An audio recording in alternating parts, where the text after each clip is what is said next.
¿Qué tal, amigos? ¿Cómo están? Bueno, nosotros contentos de estar acá nuevamente con ustedes en este lunes ya mundialista. Supongo que muchos estarán disfrutando del Mundial de Fútbol, aunque todavía Argentina recién va a jugar mañana. Bueno, este es Círculo Abierto, el programa del Círculo Militar, donde la tradición se encuentra con vos. José, ¿qué tal? ¿Cómo estás? Buenas tardes, Lili. Muchas gracias. Buenas tardes a nuestra querida audiencia de Radio Cultura. Efectivamente, estamos con el programa 11º. Así es. De Círculo Abierto. Completando este ciclo que hemos llamado de nuestros héroes contemporáneos, en el que nos hemos dedicado a la historia reciente, a de la guerra del conflicto del Atlántico Sur, y cerrando este ciclo hoy tenemos invitados que ahora vas a presentar, Lili, por lo que estamos muy orgullosos de estos programas que ofrecimos en el aire en mayo y junio. Si Dios quiere, el lunes que viene vamos a ofrecer nuestro homenaje a Manuel Belgrano en este mes de junio, que es el mes belgraniano, en el que se conmemora tanto su nacimiento como su fallecimiento, con la presencia de un socio del Círculo Militar que es doctor en historia, que es el doctor Diego Cejas. Así es. Y que nos va a hablar del creador de la bandera. Y vamos a tener también un interesante programa histórico de otro fundador del Círculo Militar, que fue Luis María Campos, hacia fines de junio, el 29, con otro doctor en historia, socio del Círculo Militar, que es el Teniente Coronel Morales Gorleri. Así que tenemos interesantes programas por delante. Bien. Pero presentanos a nuestros invitados de hoy. Antes de presentar a los invitados, bueno, recordemos hoy es un feriado, porque recordamos a Miguel de Güemes. Claro que sí. Y a sus infernales, que tanto hicieron por el país. Así claro que sí. no hay que olvidarse de todos nuestros héroes. Y hoy tenemos a dos veteranos de la Guerra de Malvinas. El general de división, Jorge Alperín, a quien agradecemos su presencia, y el coronel mayor Leandro Villegas, zapador o ingeniero. Ellos nos van a contar su experiencia, sus vivencias durante el conflicto. Les agradecemos desde ya su presencia. Pero los presentás formalmente, José. Cómo no, Lili, muchas gracias. El general de división Jorge Alperín egresó del Colegio Militar como subteniente de infantería en diciembre de 1957. Fue jefe del histórico Regimiento de Infantería 6, de historia tan extensa como nuestra propia nación. Y a cargo de dicha unidad combatió en las Islas Malvinas en la defensa de Puerto Argentino. Cursó la Escuela Superior de Guerra entre 1972 y 1974. Como comandante, ya en el grado de general, condujo la Brigada 9ª de Chubut, la 10ª de la provincia de Buenos Aires, esta última en 1987. Se desempeñó como segundo comandante del 5º Cuerpo de Ejército, como inspector general del Ejército en 1991 y como comandante del 5º Cuerpo de Ejército durante 5 años, entre 1992 y 1996. Pasó a retiro como general de división en 1997, luego de 44 años de servicio. Va a cumplir 89 de edad. Es socio vitalicio del Círculo Militar. Tiene 3 hijos, 7 nietos y está en camino ya muy pronto el primer bisnieto. Mi general, ¿desea saludar? Con mucho gusto. Bueno, yo les agradezco esta presentación y le agradezco al Círculo Militar esta idea de llevar a la gente en general parte de nuestra historia, que es en aspectos que no es común que se divulguen. muchísimas gracias a ustedes y al Círculo Militar muy en particular. Gracias a ustedes. ¿Y el siguiente invitado? El siguiente invitado es un querido amigo, Leandro Luis Villegas, que egresó como subteniente de ingenieros en noviembre de 1981 con la promoción 112 del Colegio Militar y fue destinado a la Compañía de Ingenieros 9 en la provincia de Chubut, en la localidad de Sarmiento, y fue con esa subunidad con la que cruzó a las Islas Malvinas el 2 de abril de 1982. Durante la guerra combatió a cargo de la segunda sección de combate de esa subunidad en la isla Gran Malvina, Bahía Fox Este, ocupando una posición de defensa al sur de ese establecimiento. Fue designado abanderado de esa unidad y regresó al continente con esa bandera de guerra. En 1993 participó en la operación de desminado humanitario en la República de Nicaragua, en el marco de la Organización de Estados Americanos. Se desempeñó como jefe de la compañía logística de Kuwait durante 1993 en la frontera entre ese país e Irak. Formando parte de la OTAN, en el año 2000 fue designado como jefe de la Compañía de Ingenieros de Kosovo, ubicado en la ciudad de Pech. Participó como integrante del equipo argentino-británico en la planificación del desminado en las Islas Malvinas durante el año 2011. Cursó la Escuela Superior de Guerra en la especialidad de logística, fue jefe del batallón logístico en la ciudad de Resistencia, Chaco, entre 2005 y 2006, y se retiró con el grado de coronel mayor en 2018 y actualmente integra la comisión directiva del Círculo Militar. Leandro. Bueno, gracias Lili, gracias José, gracias a la audiencia por estar presentes, por supuesto a nuestro querido Círculo Militar y a Radio Cultura en este día. Gracias. No, gracias a usted. Bueno, comenzamos con el general. Usted es general en la época del conflicto de Malvinas, el conflicto del Atlántico Sur, era teniente coronel. Teniente coronel, jefe del regimiento 6 de Infantería General Viamonte. Bueno, ¿cómo fue cuando recibió la orden de alistar a su regimiento y raudamente partir hacia el archipiélago? Sí, voy a tratar de resumir el tema. Nosotros nos encontrábamos vivaqueando. Vivaqueando es una palabra castrense, ¿no? Pero es en carpas, etcétera, etcétera, con los soldados recién incorporados. Había servicio militar obligatorio de la clase 1963. Ya gran parte de la clase 1962, los de mejores conductas o sorteos, etcétera, ya se habían ido, estaban licenciados en sus casas. Y el día 2 de abril escuché, yo tenía en la carpa una radio, y escuché que unas noticias de que se habían ocupado las islas y que habían llegado efectivos. Y bueno, no entendía porque no teníamos ninguna noticia de que hubiera alguna operación de ese tipo. Así que salí de la carpa, poco menos que en paños menores, y le dije a mi segundo jefe: ¿usted también está escuchando lo que yo escucho por la radio? Bueno, y ahí nomás aparecieron soldados, etcétera, que tenían esas radios portátiles, que habían escuchado ya la noticia, etcétera. Bueno, y ahí en más vinieron una serie de sucesos. En principio era un primer viernes, creo, que teníamos con el capellán la misa de campaña, y también él había escuchado la noticia.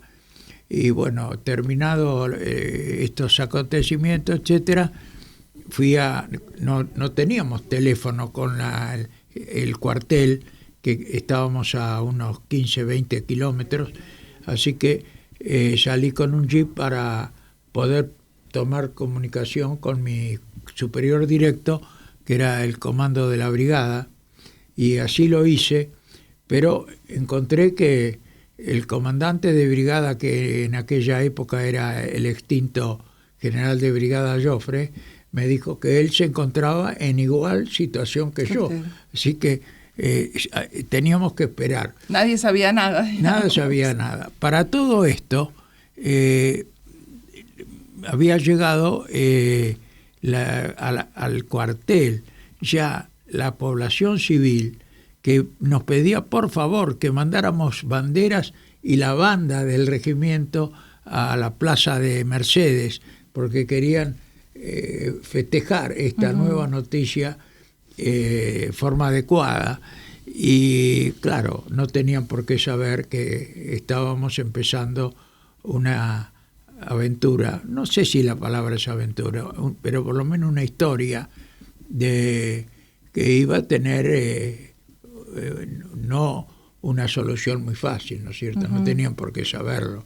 La gente tenían un sentimiento patriótico que, bueno, tenían deseo de expresar. Claro. Creo que esto...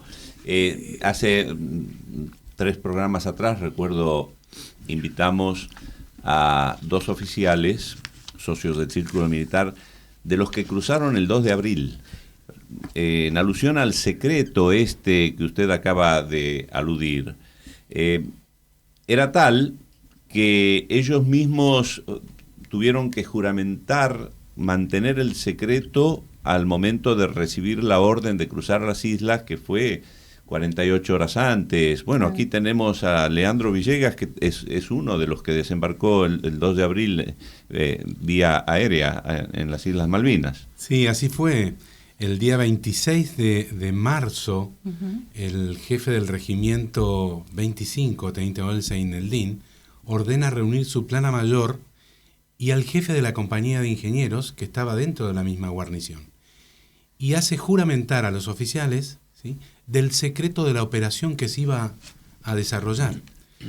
Y a partir de ese momento, que justo volvíamos del subperiodo básico, que era el entrenamiento básico que tenía la nueva clase, la clase 63, empezó un alistamiento que duró muy poco tiempo. Si bien se tenía preparado, la unidad siempre estuvo entrenada o alistada para cualquier acontecimiento, en esto exigía una premura importante, ¿no? Casualmente en ese programa, el coronel Jáuregui Berry expresa que el día 27, 28 tuvieron que desplazarse con todo el tren logístico hacia un puerto para poder empezar a trasladar.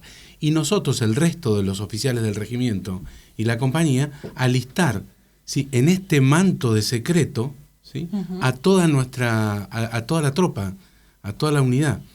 Cuestión que, si bien no costó mucho, pero sí había que explicarle a los suboficiales y a los soldados de que íbamos a hacer un ejercicio con todo lo que tenía, con todo lo que ocasionaba una operación real.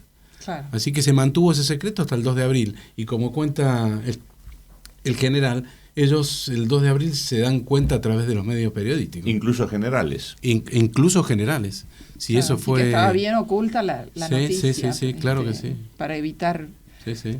Aunque en algunos momentos recibimos alguna crítica por parte, cuando se los expresamos a nuestros suboficiales, ¿sí?, dónde íbamos a ir cuando llegamos al aeropuerto de Comodoro, ¿sí?, recibimos alguna crítica como diciendo, a nuestras familias no les hemos avisado. Claro, porque seguramente creerían real que ustedes sabían y en realidad ninguno sabía absolutamente nada. Claro que sí. Yo reflexiono que la gran mayoría de la población argentina no conoce esto, porque quienes hemos vivido esos días tenemos de 65 años para arriba, más o menos. Sí. Es decir, que la enorme... Los más jóvenes.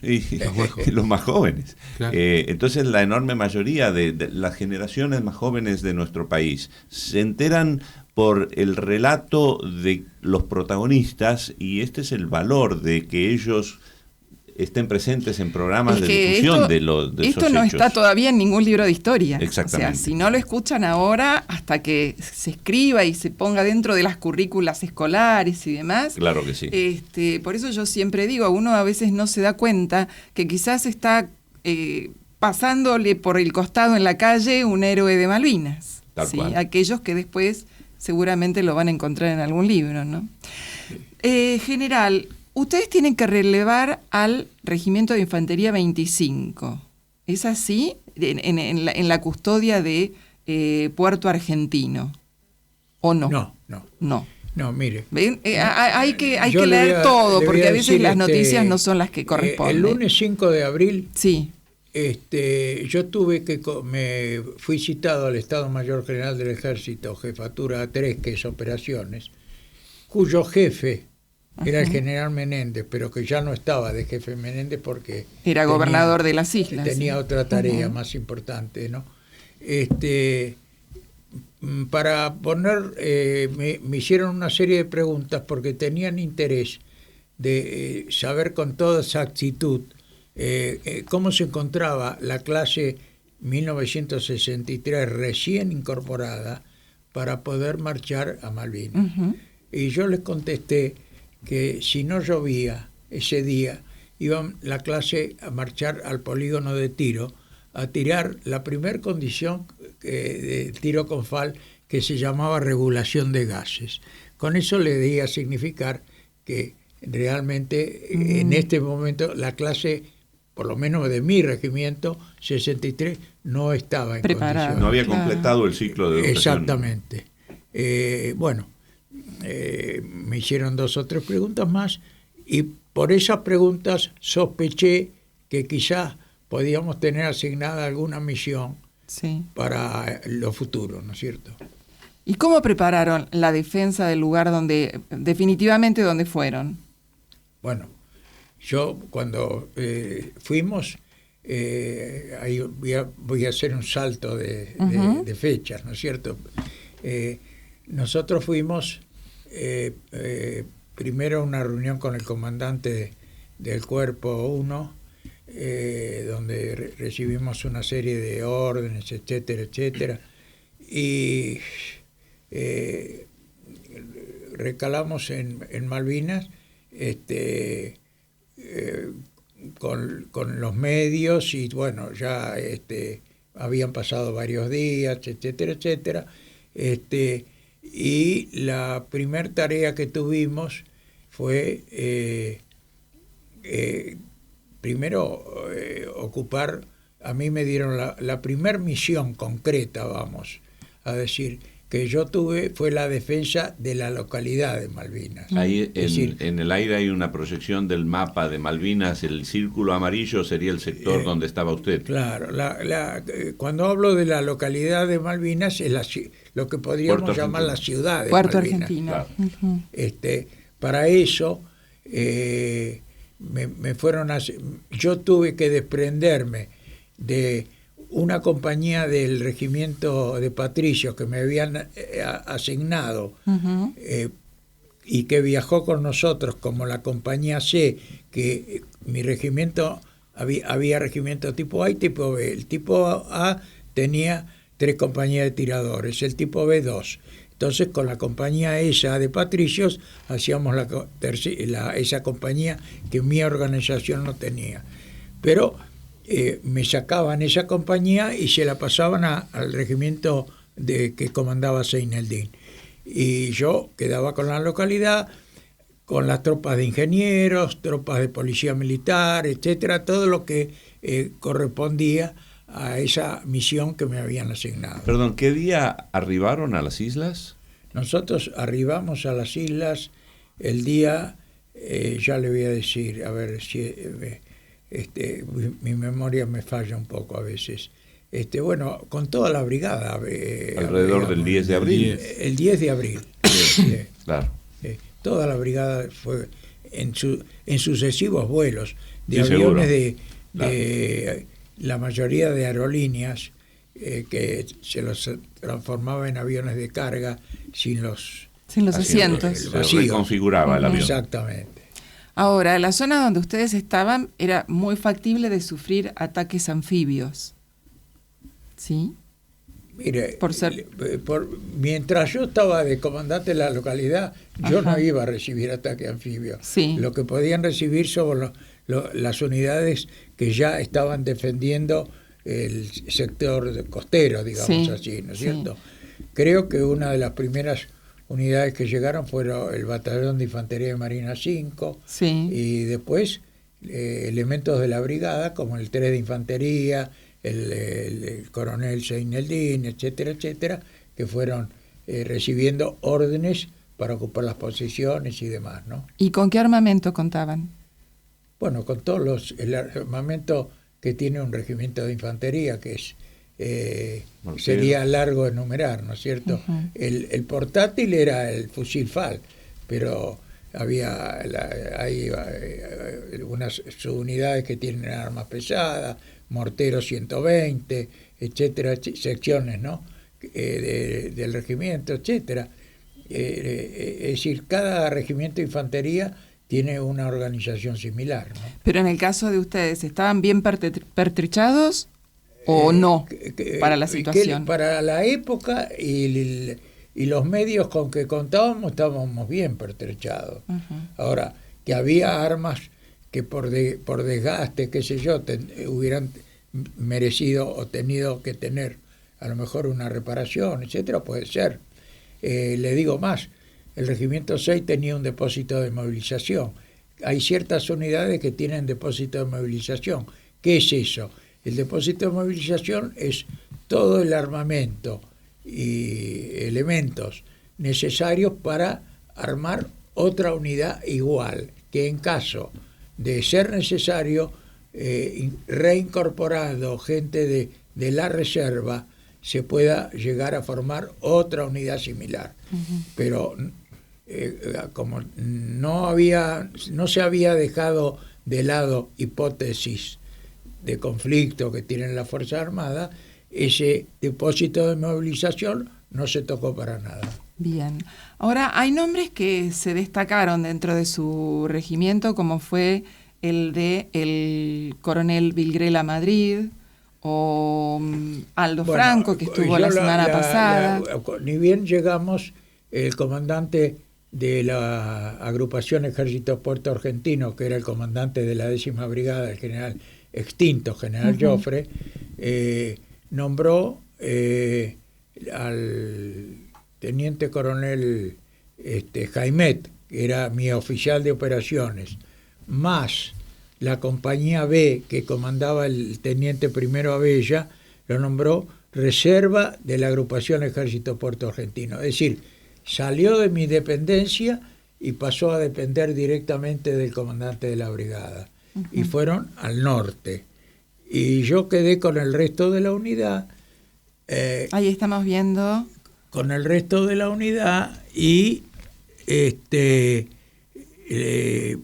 me pasaron la compañía del Regimiento 25 nuevamente a mí. A sus órdenes. Es decir, se los volvieron a sacar a Seineldín y volvió a mi mando como cuando salimos de... Sí, ahí en el mapa, uh-huh. mi general, se observa al Regimiento 6 en dos lugares, al extremo derecho y al extremo izquierdo, por la fracción que había segregado para enviar hacia... A órdenes del mayor Jaimet. Cerca de Montelongno, ese es Wireless Ridge. Es al sur, entre Montelongno y Tumbledon. Claro, uh-huh. Es decir que ese es uno de los lugares donde combatió sus regimientos. Esa fracción, digamos así, a órdenes del comando de la brigada, no mías, pero fue la que tuvo, decir, un combate efectivo, combate frente a frente del enemigo. Y ahí es donde se produjeron las bajas. Y ahí tuvimos las bajas que fueron 9 soldados conscriptos. Nosotros tuvimos en nuestro sector 2 bajas de 2 suboficiales, una cosa increíble, 2 suboficiales que estaban en una casa uno era el encargado del rancho, que tenía un momento de descanso, pobre, porque había venido desde la zona de Olivera sin descanso, y era el que preparaba la comida, etcétera.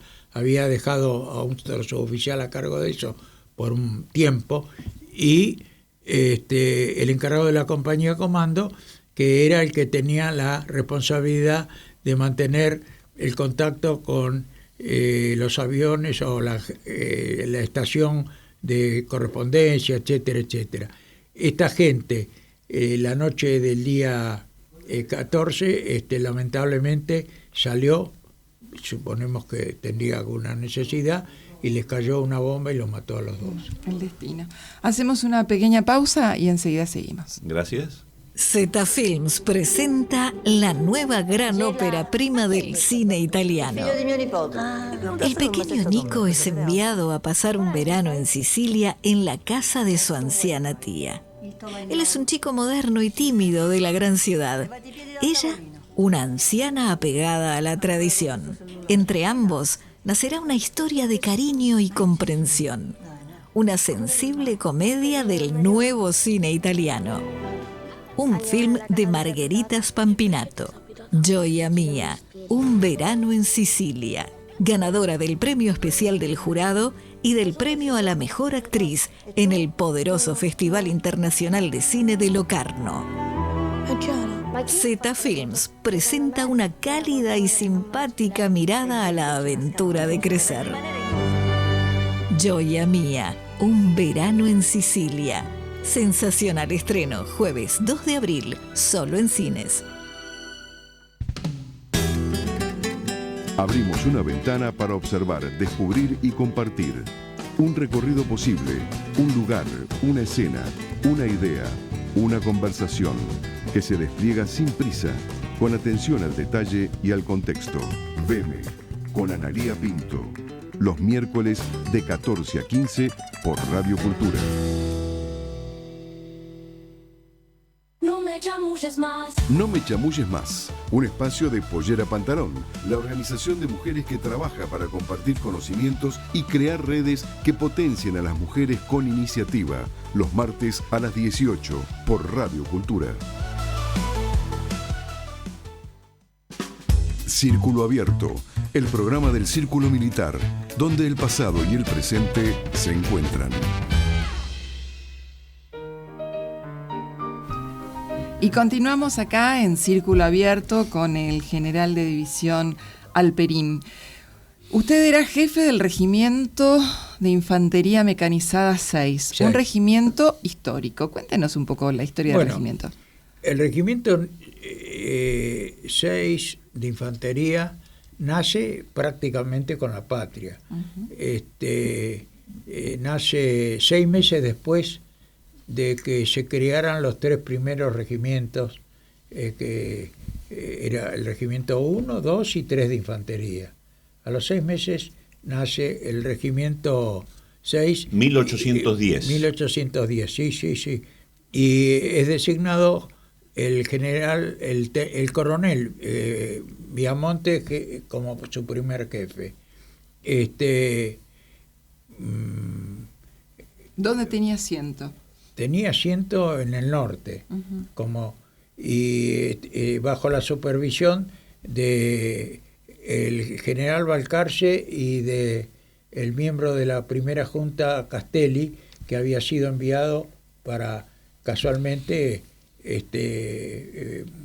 controlar, digamos así, estas operaciones que se estaban realizando en esa oportunidad. Bueno, esto es el inicio. Después, con el tiempo, tuvieron distintas... el 6 también tuvo pardos, regimientos de pardos, que eran porque lamentablemente en esa época se separaban los blancos con los morochos, que estaban más en el sector de la banda oriental. Después tuvieron con las sucesivas reyertas internas, empezaron las divisiones, las disoluciones, etcétera, hasta que en el año 1883 el regimiento participa de la campaña Río Negro y Neuquén, la famosa campaña del desierto. Del desierto. Uh-huh. Y ahora está en Toay, en la provincia Ahora está de... en Toay. Uh-huh. Estaba en Mercedes. Yo, mi jefatura fue en Mercedes, provincia de Buenos Aires. Los soldados del Regimiento 6 juraron, los que fueron a Malvinas, juraron un año antes en la plaza de la ciudad de Chivilcoy, juraron la bandera. Sí. Y todos los años que hacemos, nosotros conmemoramos la partida del Regimiento Malvinas. Uh-huh. Y todos los años los soldados y las autoridades presentes y el público en general, yo les tomo juramento a la bandera. Y es un momento muy emotivo y realmente la población en general, el sí juro, sale de adentro con una fuerza terrible, ¿no? Muy bueno. Me imagino. Ese Regimiento 6 fue en un momento de su historia conducido por Luis María Campos, ajá, que en 1867 con él condujo la batalla de San Ignacio, de la Organización Nacional. Bueno, estuvo presente en todas las guerras de la historia argentina. Es batallas por la independencia. Vamos a seguir hablando de este tema dentro de 14 días. Bien. Bueno, y nuestro siguiente invitado, ya lo presentamos, el coronel mayor Leandro Villegas, es ingeniero, zapador, que también tuvo un desempeño importante y raro en Malvinas. ¿Por qué digo raro? Porque es algo que no se conoce demasiado. Ustedes tenían que defender un lugar, pero mejor cuéntelo usted, ¿qué fue lo que crearon? Particularmente la compañía de ingenieros, cuando uh-huh, se traslada desde Puerto Argentino a Bahía Fox Este, donde llega a ser el lugar, la misión que tiene, a través de su jefe, el entonces mayor Oscar Minorini Lima, organiza un punto fuerte. Como no teníamos apoyos, eso iba a ser un punto fuerte y había que tratar de resguardecerse de la mejor forma, con posiciones bien establecidas. En el lugar podíamos cubrir cierto frente, pero había otros frentes que quedaban expuestos y que eran difíciles de cubrir. Y por ocurrencia de nuestro jefe, el que acabo de decir, el mayor Minorini Lima, que era ingeniero militar, decide crear armas simuladas, con la particularidad de que debían ser construidas de noche. Porque para que no los vieran. No solamente para que no los vieran, sino porque decía que podíamos estar siendo observados. Uh-huh. Y recayó la misión en la sección mía. Yo no la tomé con mucha alegría a esa misión. No iba para eso, porque no solamente no iba para eso, sino porque tenía mis tareas. Yo estaba terminando de entrenar a mis soldados, determinando sectores de fuego para las ametralladoras, para mis cañones, fortaleciendo mis posiciones, y tenía que tener otras posiciones a retaguardia por si necesitaba. O sea, estaba muy ocupado. Uh-huh. Y empezamos a armar los cañones, cosa que yo realmente no sabía. Tenía idea de los cañones que había visto en películas y mi poca formación como subteniente en el área de cañones. Así que me desplazaba a la noche con un grupo de soldados, requisábamos los caños, que eran cables de fibrocemento, negros, de cloacas uh-huh, y demás, con algunas bolsas en ese momento de alpilleras, donde traían granos para los animales, y empezamos a traslado con ruedas de algunas motos y algunos carros, y empezamos en un sector que estaba expuesto a fabricar armas simuladas. Yo le había dado poca vida a eso, diciendo no va a tener una trascendencia, pero era una parte de una misión, claro, terminaba, cumplía. Para la audiencia que no es especialista en esto, ¿cuál era el objetivo de las armas simuladas? Atraer el fuego de la artillería. Claro, engañar al enemigo. Los bombardeos por parte de los británicos, de las fragatas que se turnaban y que teníamos casi todas las noches, ese bombardeo, siempre caían muy bien observados sobre las posiciones nuestras. Claro, era el señuelo que ponían para y que... creamos ese señuelo, ¿sí? Y que realmente fue muy efectivo, porque al momento de terminar el conflicto, la guerra, lo primero que la fracción que toma el alto el fuego y que se desplaza a la compañía británica, lo primero que quiere pedir es la rendición de todas esas armas, la inutilización de todas esas armas de apoyo, que cuando se dieron cuenta de que eran el mayor Minorini, en inglés, que hablaba muy bien inglés, le reporta diciéndole que esas armas eran armas simuladas. Yo estaba enfrente, porque reunieron a los pocos oficiales que había ahí, éramos 5 nada más, y se sorprendió el marino que nos tomó esa rendición, ¿sí? Avisándole el costo que le había llevado a la reina en munición, ¿no? Porque realmente era muy, muy común de que los bombardeos también llegaban a esa claro, posición. porque ustedes después de armar las armas simuladas descansaban muy lejos de ellas. Claro, yo estaba exactamente a 1 kilómetro más o menos de eso. Eran bombardeos claramente a nosotros, a las posiciones, y a ellos. Eran muy sectorizados, muy bien ubicados esos bombardeos. Sobre las posiciones, sobre las armas simuladas y en un momento sobre el puesto comando donde estuvo el mayor Minorini, donde tuvimos un herido, ¿no? A mí me llamó la atención que estuve leyendo un poco sobre el tema, porque realmente fue una teatralización increíble. El armado, escenografía. Esta es la compañía cuando está saliendo hacia las Islas Malvinas. Ese fue el primero, yo recuerdo en ese día que era cuando terminamos de formar con armamento, con munición, no llevábamos munición de fogueo, llevábamos munición de guerra. Pero ese día ya sabían que iban a las Islas Malvinas. El que sabía era yo. Ajá. El único final. El juramento fue a los oficiales nada más. Uh-huh. Los soldados y los suboficiales no lo sabían. Y ellos tampoco habían jurado la bandera, porque era la clase 63. Que recién, claro. Y ese es el subteniente Villegas con la bandera en las Islas Malvinas. Sí, ese también recuerdo claramente. Estábamos todos en las posiciones, ahí no se ve bien, pero ya estábamos enmascarados, estábamos consolidados en nuestras posiciones. Y el mayor ordena, me manda una estafeta, que tome la bandera, nuestra bandera de guerra, ¿sí? Y que inmediatamente, dejando una pequeña fracción en las posiciones, toda la compañía se reuniera en un descampado que teníamos entre las posiciones y el puesto comando donde estaba él, porque iba a hacer juramentar la bandera a nuestros soldados. Qué lindo. Y el día 26 de abril, de abril, 26 de mayo, de abril, sí, hace juramentar la bandera a todos los soldados. Qué recuerdo para que aquellos que le hicieron jurar la bandera en territorio malvinense. Les recuerdo a mis soldados el orgullo de haber jurado la bandera. No cualquiera. En suelo patrio, ¿no? Muy bien. Para completar la idea, lo que había leído era que en esas, digamos, escenografía que habían preparado, se tomaban la molestia de dejar huellas, como para que si vieran que había movimiento de gente. Y después hicieron también como una explosión a distancia. Sí, no solamente eso, sino que hacíamos circular parte del camión que traía, que acercaba la comida desde la cocina. Para que sea una huella pesada.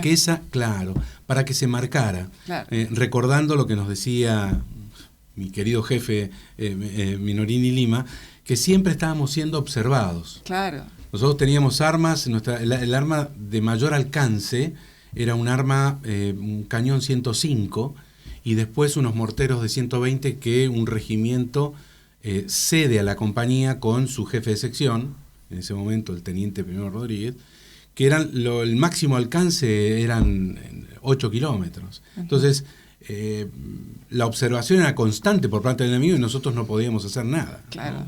¿Y la explosión cómo la hicieron? No, la explosión era parte de las simulaciones que por ahí uno hacía, que nosotros, cada tanto yo quería ver cómo funcionaban los fuegos de mi sección y demás, y habíamos preparado algunas trampas explosivas, y bueno, parte de esas trampas explosivas yo quería ver si funcionaban, que no se mojaran las mechas, porque en ese momento se usaba una mecha rápida, que había que tenerla seca siempre, claro, ¿no? Pero me parece fantástico y es algo que digamos que los británicos también destacan en el ingenio de los soldados argentinos, del ejército argentino, de esas cosas. Las carencias son las carencias, bueno, son las que pero obligan exactamente, crean esta inteligencia, esta rapidez mental para actuar en el momento. Mérito de mi jefe. Bueno, pero del que participó. Pero hay otra historia, usted era el abanderado.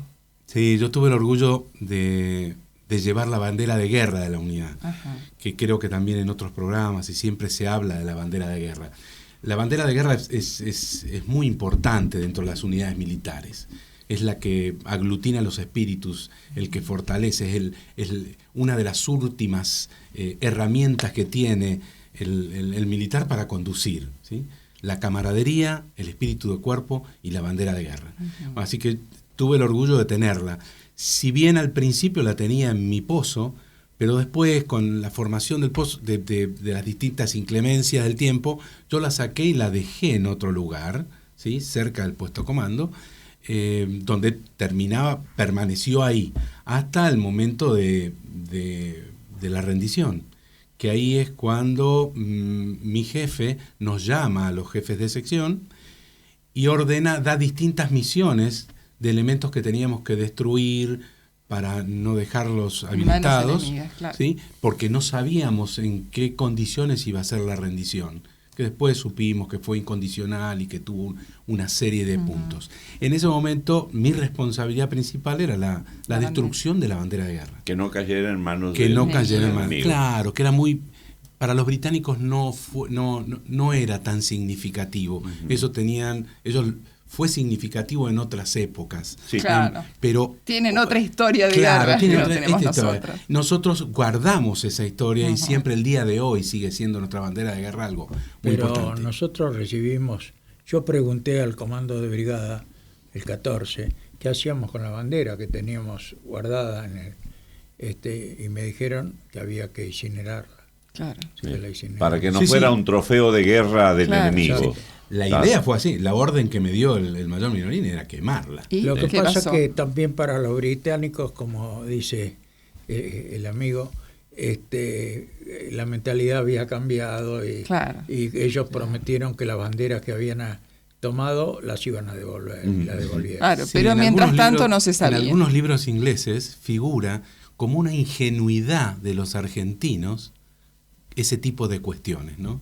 Esos cantos, pero en otra época fue de los ingleses también. Bueno, eso. No, por supuesto, por eso te decía, los viejos regimientos era y nosotros tenemos trofeos todavía británicos. Claro, por eso, claro. Ese casualmente en otros programas lo comentaron. Bueno, ¿y qué pasó? La cuestión es que yo empiezo a quemar todo eso, yo sin pensarlo. Recuerden que yo tenía mis primeros años de vida militar, así que no dudé en hacer eso. Empecé a quemar la cuja, parte de los hierros, los enterré, ¿sí? Que Dios sabe dónde estarán ahora.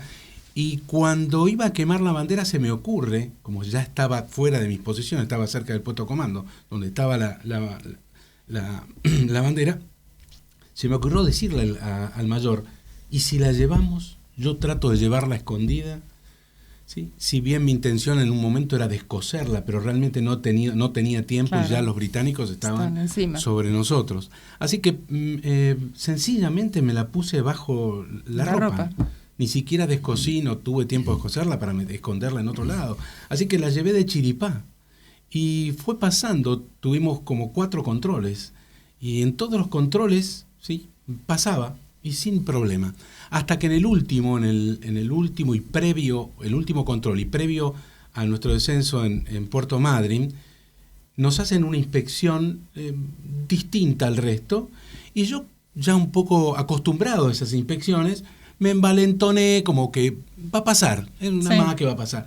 Y en uno de los palpeos, nos estaban palpeando, yo me hice en medio el chispirito ahí nomás, como el gracioso, y me separaron de un empujón, me desnudaron de otra forma y me sacaron la bandera. Cuando me sacaron la bandera estaba el mayor Minorini al lado y automáticamente él, ¿sí? Intercepta y habla sobre la bandera. Esa no es la bandera, esta es de la unidad. La toma la bandera y la tiene que entregar. Así que eso fue uno de los momentos de angustia más fuertes en el caso mío, después de haber pasado todo, y aparte porque había sido mi idea llevarla, Si yo lo hubiese quemado, se hubiese quedado todo así. Bueno, le sacan la bandera al mayor e inmediatamente empezamos a hacer el descenso. Yo me he visto y como estábamos separados, soldados, suboficiales y oficiales, empezamos a bajar al puerto. Y cuando bajamos, aparece un oficial, Zielinski, del Regimiento 8, que a alguien del barco le entrega la bandera de guerra a él y él la entrega a la compañía 9, ¿no? Bueno. Con mucha alegría, después volvió esa bandera de guerra y hoy... Le volvió el alma al cuerpo. Claro, cuanto más valor le da a esa bandera, la historia que ha pasado. Kalisinski, era el teniente primero, Kalisinski, del Regimiento 8. Bien. Sí, realmente hacemos muy la última pausa y seguimos charlando. Círculo Abierto, el programa del Círculo Militar, donde la tradición se encuentra con vos.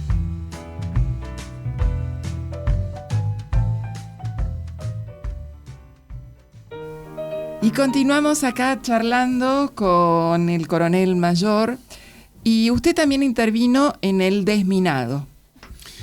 Sí, esa es una linda, un trabajo importante que posterior a la guerra, y sobre la Convención de Ottawa, que es la prohibición de las minas antipersonales, que en el año 1999 se estipula, a todos los países que ratificaron. Inglaterra y Argentina lo habían ratificado ese acuerdo, que los obligaba al poseedor de la tierra, ¿sí?, a hacer todos los trabajos necesarios para que se devolviera la tierra a los habitantes sin las minas. Claro. Eso fue un trabajo importante y que concretaron un acuerdo entre Argentina y Gran Bretaña de trabajar conjuntamente sin hablar en cuestiones de soberanía, abstrayéndose de eso, para trabajar conjuntamente en ver la factibilidad de la limpieza de todos los campos minados. Uh-huh. La masa de los campos minados fueron registrados, las unidades de ingenieros, tanto de Marina como de Ejército, las que pusieron los campos minados, o los levantaron o tenían los registros. Pero había que cerciorarse de eso, entregarlos, detectarlos, ubicarlos, y hubo un trabajo de planificación desde el 2001 hasta el 2007. En el 2007, Gran Bretaña presenta el informe final. Uh-huh. Nosotros trabajamos en darle los lugares, darle los informes, ubicar, o sea, evacuar dudas.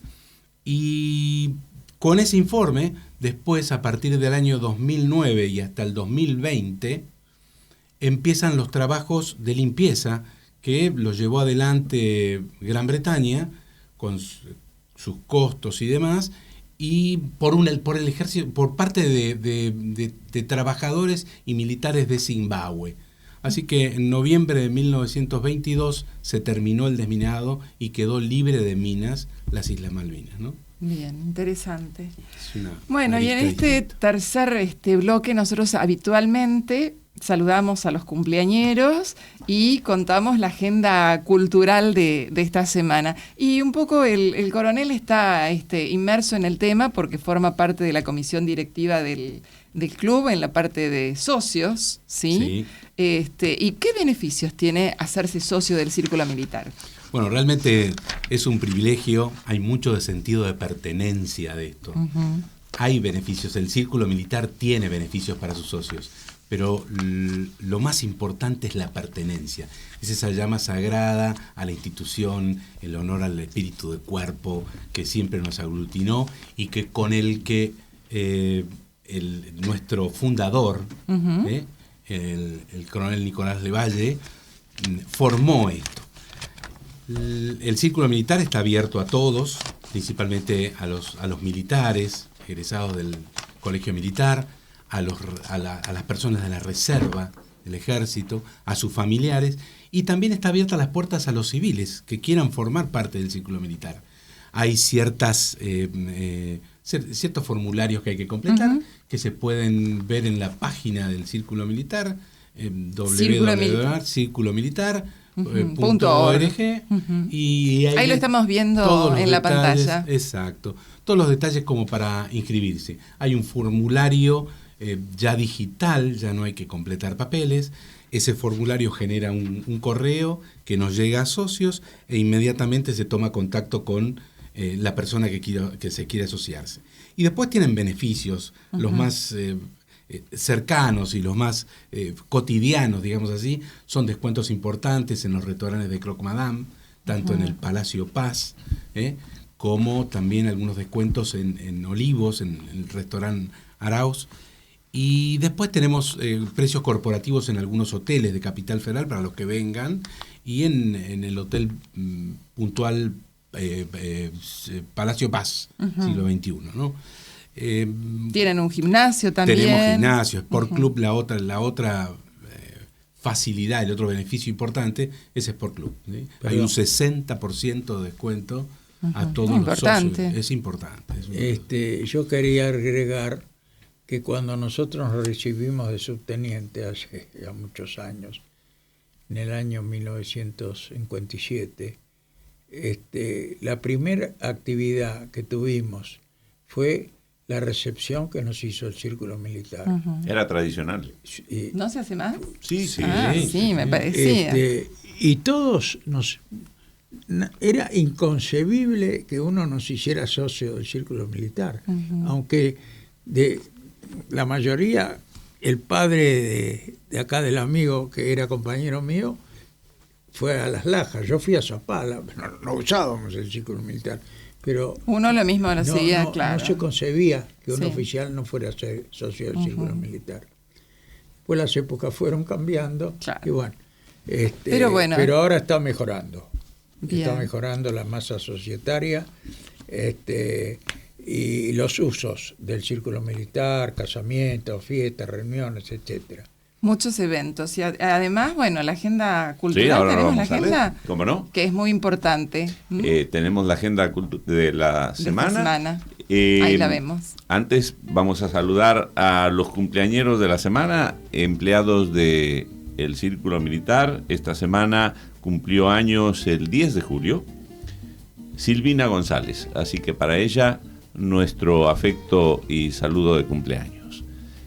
Ahí tenemos en pantalla la agenda para esta semana que hoy inicia, que a pesar de ser feriado, tenemos la clase de arte y además tuvimos al mediodía la visita guiada y dentro de una hora inicia la Gala Lírica Show de los Tres Tenores.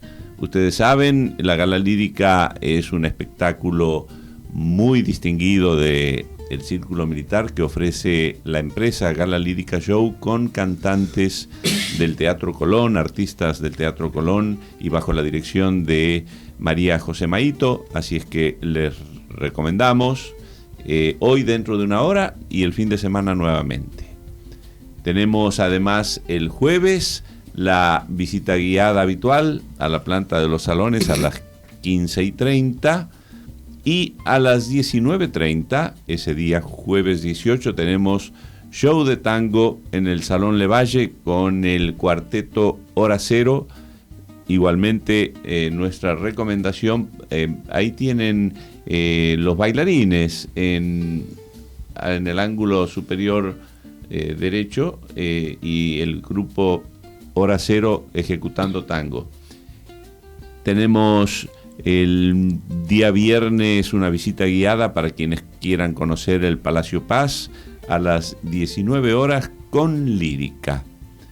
El sábado tenemos los desayunos con historia habituales que dicta nuestro historiador Eduardo Lázari. En esta oportunidad, en un mes belgraniano, va a hablar este sábado 20 de Manuel Belgrano, el otro padre de la patria.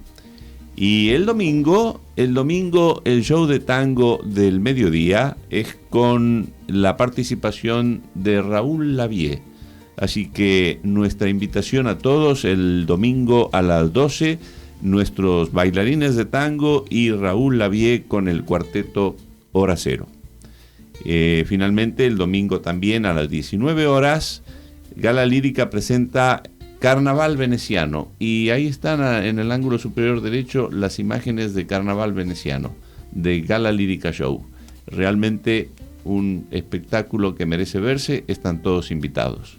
Bueno, la verdad que es muy lindo para entretenerse. Y hasta aquí llegamos con este programa de Círculo Abierto, el programa del Círculo Militar. Les deseamos una excelente semana y muchas gracias a nuestros invitados. Muchas gracias. No, gracias A ustedes por estas jornadas tan importantes de Malvinas que han llevado adelante. Muy gracias. bien.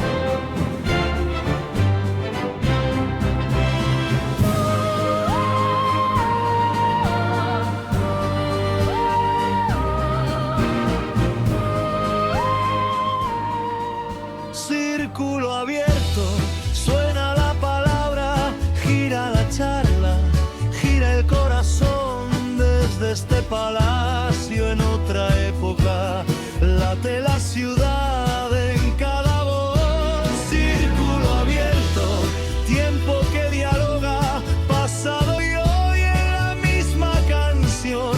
Círculo abierto, queda la memoria cuando apago la emisión.